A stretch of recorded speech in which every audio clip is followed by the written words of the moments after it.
Hi, I'm Rev Myron. I'm a minister through Pathways of Light, and I've been a Course in Miracles student for 40 years. Every year I go through the lessons and ask Jesus for clarity, and then I write about whatever comes into my mind, and that's what I'm sharing with you today. So let's get started. I'm going to be doing lesson 44 today, and this is actually one that I did already. I recorded already, but I noticed that I didn't finish it, so I'm going to redo it. God is the light in which I see, paragraph 1. Today we are continuing the idea for yesterday, adding another dimension to it. You cannot see in darkness and you cannot make light. If you can make darkness and then think you see in it, but light reflects life and is therefore an aspect of creation. Creation and darkness cannot coexist, but light and life must go together, being but different aspects of creation. Jesus is not talking about seeing with the eyes, and he's not talking about light that is seen with the eyes. I think of the lesson in this way. God is the light in which I perceive or understand. Or to put it another way, the right mind is the awareness with which I comprehend the truth. So he's using light as a symbol of clarity that is available to us in our right mind. And he's using darkness to symbolize our denial of the truth. It is a symbol of the thoughts we think and our desire to think outside God. These dark thoughts represent the opposite of reality and the desire to be separate from God and ourself. They are what makes up our ego, the little self that takes the place of our true self. Paragraph 2. In order to see, you must recognize that light is within, not without. You do not see outside yourself, nor is the equipment for seeing outside you. An essential part of this equipment is a light that makes seeing possible. It is with you always, making vision possible in every circumstance. Jesus says that in order for us to see, we have to recognize that light is within, not without. He's saying that the light that makes understanding possible is in our mind. We're so certain that we see with our eyes, and yet Jesus has already told us that the eyes don't see. They just make images that represent our thoughts. They allow us to imagine a world outside us when all the while there is no outside. It's all happening in the mind, just as your nightly dreams happen in the mind. In those dreams, you give them images that appear to be outside you too. We close our eyes and think we're in darkness. We open our eyes and think we see.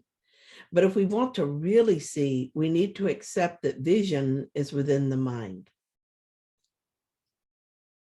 I think of it as awareness. The awareness of my love for my little granddaughter cannot be seen with the body's eyes. I close my eyes and think of her, and my heart is filled with love and joy. That is seeing in the light. I enjoy the image made to represent her in the story, but it is the awareness of love in my mind that matters to me. It is what is real.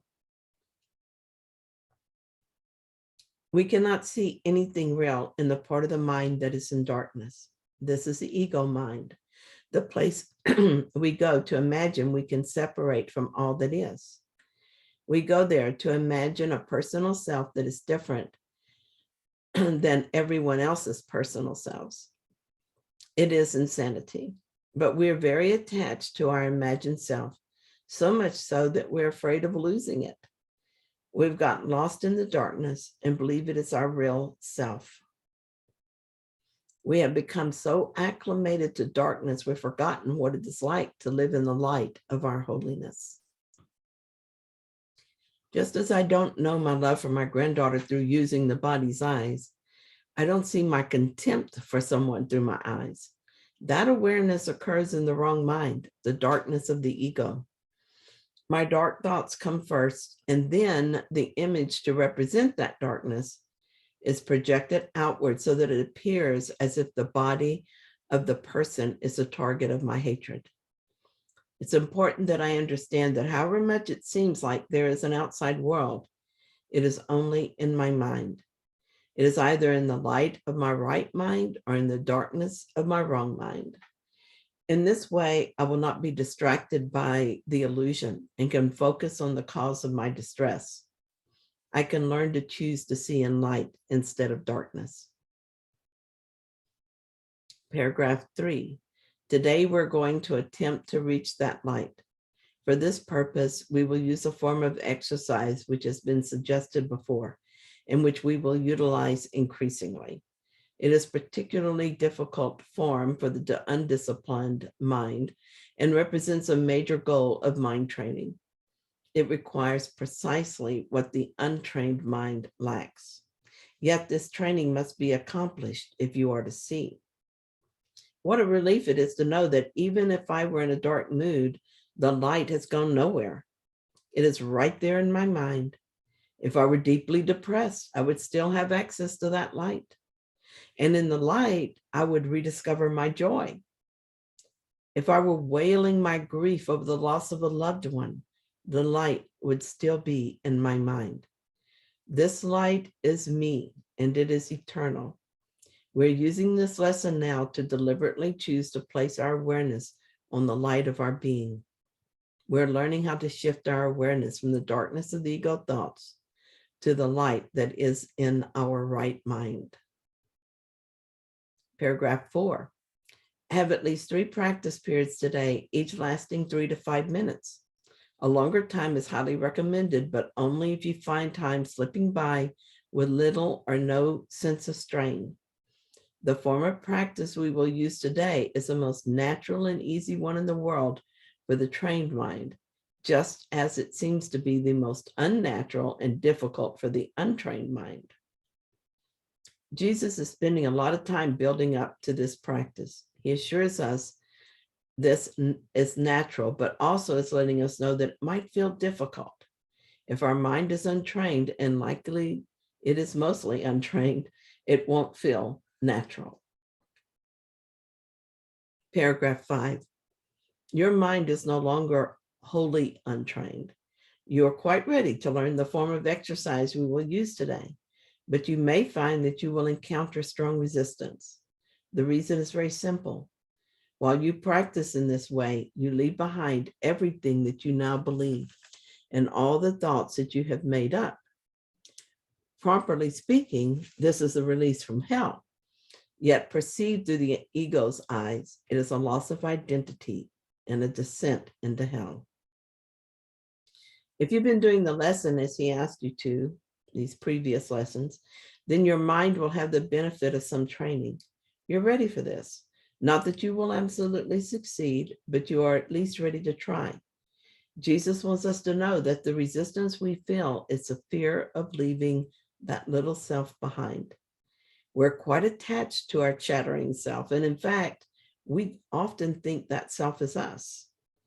This is the reason the ego mind thinks of it as a loss of identity and a descent into hell. But we are not our egos. We lose nothing and gain everything. Paragraph 6. If you can stand aside from the ego by ever so little, you will have no difficulty in recognizing that its opposition and its fears are meaningless. You might find it helpful to remind yourself from time to time that to reach light is to escape from darkness, whatever you may believe to the contrary. God is the light in which you see. You are attempting to reach him. We're trying to reach God when we're trying to reach the light in which we see. The ego opposition is meaningless when we realize this. Paragraph 7. Begin the practice period by repeating today's idea with your eyes open and close them slowly, repeating the idea several times more. Then try to sink into your mind, letting go of every kind of interference and intrusion by quietly sinking past them. Your mind cannot be stopped in this unless you choose to stop it. It is merely taking its natural course. Try to observe your passing thoughts without involvement and slip quietly by them.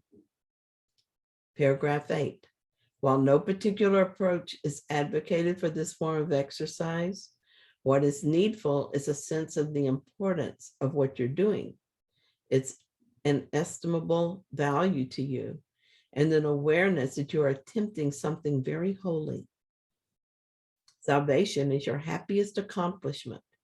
It is also the only one that has any meaning because it is the only one that has any real use to you at all. Jesus is giving us some very specific instructions to help us move past the ego interference. He's also helping us to understand the importance of this exercise. He wants us to be aware of what we are attempting here is very holy and very meaningful. He reminds us that salvation is our happiest accomplishment. Paragraph 9. If resistance arises in any form, pause long enough to repeat today's idea, keeping your eyes closed unless you are aware of fear. In that case, you will probably find it more reassuring to open your eyes briefly. Try, however, to return to the exercises with eyes closed as soon as possible. Paragraph 10. If you're doing the exercises correctly, you should experience some sense of relaxation and even a feeling that you're approaching, if not actually entering into, light. Try to think of light, formless and without limit, as you pass by the thoughts of this world. And do not forget that they cannot hold you to the world unless you give them the power to do so.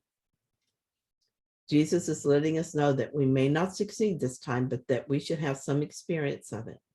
Maybe we will feel a sense of relaxation, or that we're at least approaching the light. He also ends paragraph 10 by reminding us that our thoughts cannot hold us to the world unless we give them that power. It is up to us. We are in control. Paragraph 11. Throughout the day, repeat the idea often with eyes open or closed as seems better to you at the time. But do not forget, above all, be determined not to forget today.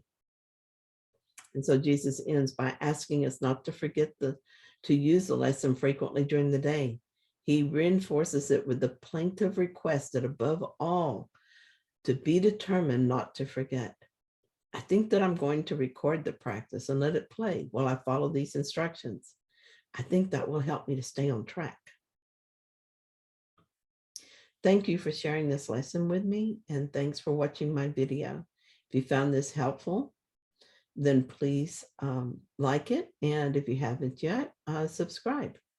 And I'll be back tomorrow with another lesson.